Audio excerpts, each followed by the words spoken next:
Hello नमस्कार, स्वागत है आपका अपनी YouTube channel state knowledge TV Hindi में। जी हाँ, हरियाणा सरकार की तरफ से अभी 4 नई घोषणा हुई है, 4 बड़े फैसले लिए गए हैं।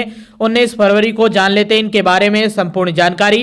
रोजाना हरियाणा की खबरें जानने के लिए, ताजा खबरों की अपडेट के लिए, लेटेस्ट अपडेट के लिए स्टेट नॉलेज टीवी हिंदी को सब्सक्राइब जरूर कर लीजिएगा।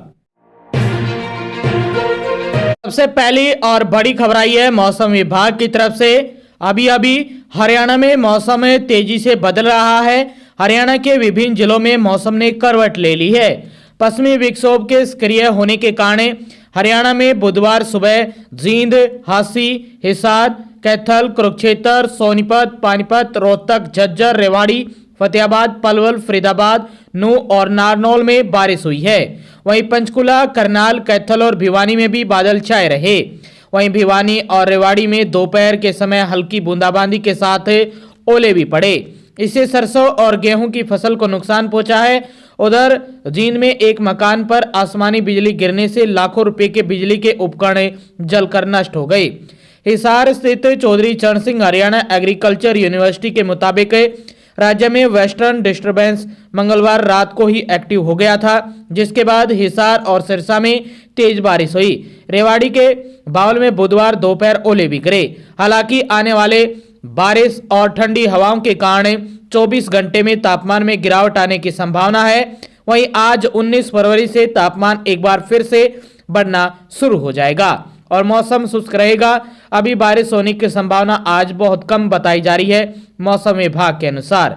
तो मौसम अपडेट आई थी आज 19 फरवरी को लेकर मौसम विभाग की तरफ से, चौधरी चरण सिंह हरियाणा कृषि विश्वविद्यालय के मौसम विभाग की तरफ से। और ये पहली बड़ी खबर। दूसरी महत्वपूर्ण बड़ी खबर आई है आप सभी के लिए। हरियाणा के किसानों के लिए एक अच्छी खबर सामने आई है। बता दें कि हरियाणा सरकार ने किसानों को गाय, भैंस, भेड़, बकरी के रखरखाव के लिए पशुधन किसान क्रेडिट कार्ड योजना के तहत अब 3 लाख रुपए तक का ऋण देने का निर्णय लिया है। इसमें सालाना 7% साधारण ब्याज पर बैंक से ऋण मिलेगा। इस योजना का उद्देश्य पशुपालन को बढ़ावा देना है और किसानों की आर्थिक स्थिति को मजबूत करना है। जिला उपायुक्त अजय कुमार ने बताया कि पशुधन किसान क्रेडिट कार्ड योजना के तहत किसान अपने पशुओं की रखरखाव और देखभाल के लिए होने वाले खर्च के लिए ऋण प्राप्त कर सकते हैं। उन्होंने यह भी बताया कि किसी भी पशुपालक को 1,60,000 रुपए तक का ऋण बिना किसी गारंटी के दिया जाएगा, जबकि इससे अधिक का ऋण राशि बैंक के नियम अनुसार जमानत देने पर दिया जाएगा। समय पर ऋण चुकाने पर केंद्र सरकार द्वारा 3% का ब्याज अनुदान यानी सब्सिडी मिलेगी, जिससे ऋण की दर घटकर 4% रह जाएगी। पशुपालक से अपील की है कि वे अपने नजदीकी बैंक शाखा या पशु चिकित्सा केंद्र से संपर्क करके इसकी योजना का लाभ उठा सकते हैं।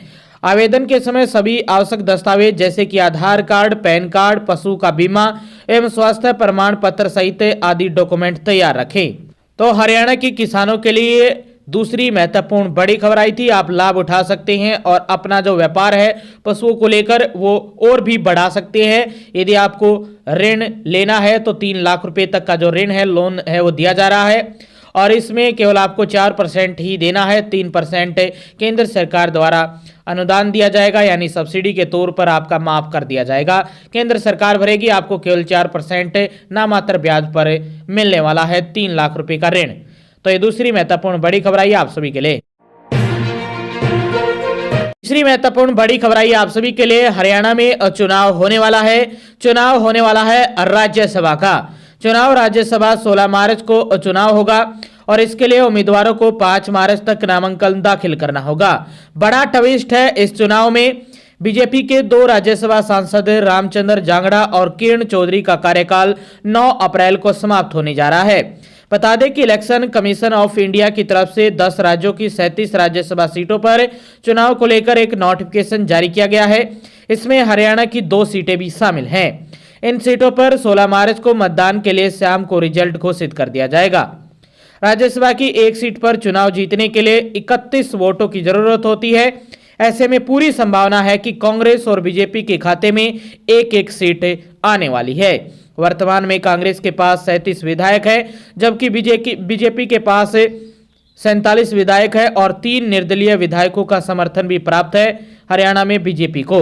वहीं भारतीय जनता पार्टी को दूसरी सीट पर जीत उसी स्थिति में हासिल हो सकती है जब कांग्रेस पार्टी के साथ विधायक क्रॉस वोटिंग करे, जो काफी मुश्किल लग रहा है। तो ये राज्यसभा का जो चुनाव है बड़ा ट्विस्ट लेकर आ सकता है हरियाणा में, क्योंकि 31 वोट चाहिए और बीजेपी के पास 47 + 3 यानी 50 विधायक हैं और हर सीट के लिए 31 वोटिंग चाहिए और कांग्रेस के पास 37 है, यानी कांग्रेस के पाले में एक राज्यसभा की सीट जा सकती है और एक राज्यसभा की सीट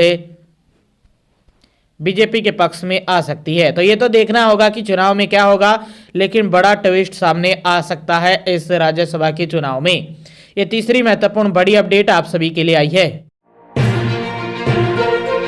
चौथी अपडेट में भी 3 खबरें हैं आप सभी के लिए एक साथ। पहली खबर आई है तीसरी अपडेट में, केंद्रीय माध्यमिक शिक्षा बोर्ड यानी सीबीएसई की तरह ही हरियाणा विद्यालय शिक्षा बोर्ड यानी HBSE 10वीं और 12वीं की बोर्ड परीक्षाओं में मार्च 2026 से ऑन स्क्रीनिंग मार्किंग लागू करने जा रहा है। इस नए फैसले से कॉपियां स्कैन होकर स्क्रीन पर चेक होंगी, जिससे मूल्यांकन तेज, सही और पारदर्शी बनेगा। योजना के तहत सबसे पहले 10वीं और 12वीं की बोर्ड परीक्षा में विज्ञान, हिंदी, अंग्रेजी और गणित विषयों की कॉपियों की डिजिटल स्क्रीनिंग मार्किंग की जाएगी। इसके कामयाब होने के बाद अन्य विषयों पर भी इसे लागू किया जाएगा। बोर्ड की योजना के मुताबिक स्कूलों में ऑन स्क्रीनिंग मार्किंग की पूरी व्यवस्था की जाएगी। टीचरों को घर पे ही ऑन स्क्रीन मार्किंग की आईडी रहेगी।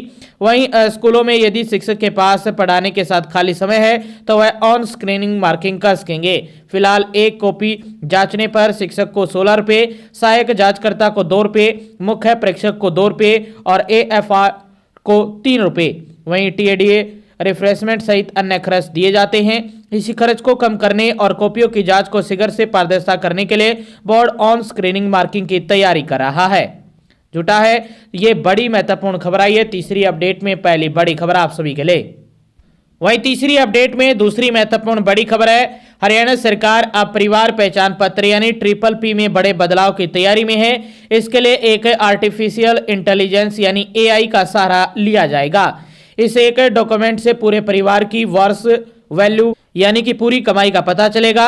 इससे सबसे ज्यादा खतरा उन लोगों को है जो अभी जानकारियां छिपाकर सरकारी योजनाओं का लाभ उठा रहे हैं। इन बदलाव के लिए हरियाणा PPP अथॉरिटी की टीम ने दिल्ली में चल रहे इंटरनेशनल AI समिट में एक्सपर्ट की राय ली है। अथॉरिटी कोऑर्डिनेटर सतीश खोला ने बताया कि सरकार इस साल के अंत तक नए बदलाव अपना सकती है। सरकार की योजना है कि AI के मदद से परिवार के सभी सदस्यों के पैन कार्ड, आधार कार्ड, प्रॉपर्टी ID, किसान ID, आभा ID और बच्चों की स्कूल फीस, बैंक लोन और वित्तीय जानकारी को एक प्लेटफॉर्म पर जोड़ना होगा। इन सभी डाटा को PPP से लिंक किया जाएगा। असल में सरकार ऐसे अपात्रों का पता लगाना चाह रही है जो फैमिली ID में कम आय दिखाकर सरकारी योजनाओं का फायदा उठा रहे हैं, जबकि उनकी आय अधिक है, जिससे पात्र परिवारों को सरकारी योजनाओं का लाभ सही तरीके से मिल सके, साथ ही अपात्र परिवारों को बाहर भी किया जा सके। तो ये तीसरी अपडेट में दूसरी महत्वपूर्ण बड़ी खबर आई थी आप सभी के लिए। वहीं तीसरी अपडेट में तीसरी ही महत्वपूर्ण बड़ी खबर आई है आप सभी के लिए। AI के जरिए अगले 6 साल में लगभग 1 लाख युवाओं को रोजगार देने का लक्ष्य रखा है। हरियाणा सरकार ने हरियाणा इस प्रोजेक्ट पर लगभग 474 करोड़ रुपए खर्च करेगी। अब शिक्षा विभाग द्वारा कक्षा तीसरी से लेकर 12वीं की कक्षाओं में AI आधारित पाठ्य पुस्तकों को शामिल किया जाएगा। इसके अलावा AI पर आधारित कोर्स शुरू किए जाएंगे, जिससे युवा AI के दक्ष में होंगे। उन्हें उद्योगों से जोड़ा जाएगा। इससे उन्हें सोनीपत, गुरुग्राम, फरीदाबाद, झज्जर, हिसार और अन्य जिलों में आसानी से जॉब मिल सकेगी।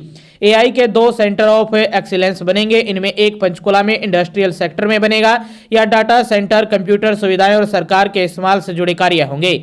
वहीं दूसरा सेंटर गुरुग्राम में बनाया जाएगा, जिसमें स्किल पर काम होगा। कृषि क्षेत्र की बात करें तो फसल खरीद में हो रही गड़बड़ को रोकने के लिए भी मेरी फसल मेरे ब्यौरे पोर्टल का डाटा भी आर्टिफिशियल इंटेलिजेंस के आधार पर होने वाला है।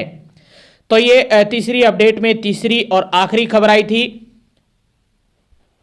सबसे आखिरी में और एक्स्ट्रा न्यूज आज की सोने और चांदी के भाव को लेकर जान लीजिए। आज 19 फरवरी 2026 है कि लेटेस्ट सोने और चांदी के भाव दिल्ली सराफा बाजार के आसपास या इंडियन बुलियन मार्केट और अन्य सोर्स के अनुसार 24 कैरेट सोना 10 ग्राम भाव 1,54,000 से 1,56,000 तक बिक रहा है। ज्यादातर 1,54,190 से लेकर 1,55,600 के बीच शहर के हिसाब से थोड़ा बदलाव देखने को मिल सकता है। वहीं 22 कैरेट सोना 10 ग्राम 1,41,000 से लेकर 1,43,000 तक बिक रहा है अलग अलग शहरों में। चांदी 1 किलो भाव के हिसाब से 2,43,000 से लेकर 2,54,900 रुपये MCX और बुलियन रेट्स पर आधारित है। वीडियो में बताए गए रेट्स 1,52,000 सोना, 2,37,000 हाल की गिरावट में आने वाले और पहले ऑल टाइम हाई 1,76,000 सोना और 3,86,000 चांदी जो जनवरी 2026 में थे।